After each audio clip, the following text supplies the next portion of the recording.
તો વેલો લે ને કાઉલા બધા સારા છે, સબ ઠીક ઠાક.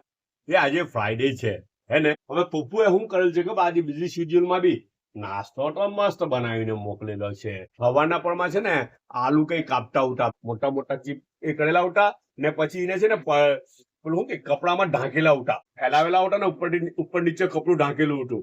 આવો ને આ નાસ્તો કરો, ચાલો નાસ્તો ચેક કરો ને, નાસ્તો ચેક કરો તો જો કેવું બનાવેલું છે જ્યાં કહો ને મને.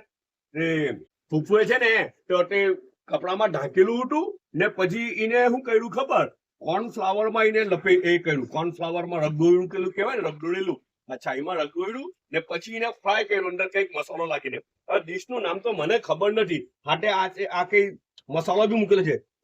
જો ને અલ્ટાભાઈ આ મસાલો ચેક કરો ને, અલ્ટાભાઈ કેવો લાગે ટેસ્ટ કરો ને. હાટે હાટે આ સોસ બી છે. એ લાલી ખાટ ચાલો ચાલી આ ભૂખુએ બનાવેલું છે. જો ને મારી બચી ચાલી બચી ખાલી.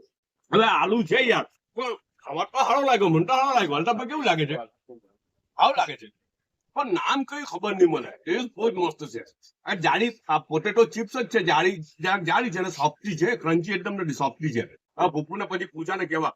અચ્છા એક કેળું આવેલું છે સ્વીટ ડીશ તરીકે ચોકલેટ આવેલી છે, 3 બાઈટ અંદર મોકલેલા છે. મોટી હતી એમાંથી તોડીને મોકલી દીધું છે ને ચાયનો 1 કપ છે. ખાઈ રહેલો છું બધી પણ તો મસ્ત ટેસ્ટ છે, રિયલી એટલો ગજબનો ટેસ્ટ લાગી રહેલો છે, મજા આવી જાય. એટલે જેને લાઇટ ફૂડ હાલ લાગે ને, બહુ સ્પાઇસી નહીં હોય, બોઇલ ફૂડ જેને મજા આવે, લાઇટ ફૂડ મજા આવે, રિયલ ટેસ્ટ વાળું જેને ખાવાનું પસંદ હોય ને મસાલા વગરનું, અચ્છા મસાલા વગરનું ખાવાનું હોય કે રિયલ ટેસ્ટ હોય હે ને, ઓરિજિનલ ટેસ્ટ. અચ્છા તેના માટે તો બહુ આઈડિયલ વસ્તુ છે, એટલું સારું હેલ્ધી વસ્તુ લાગે છે મને તો. એક વન મોર થિંગ જે મારે કહેવાની હતી મેઇન તે તારો પાછો આવ્યો.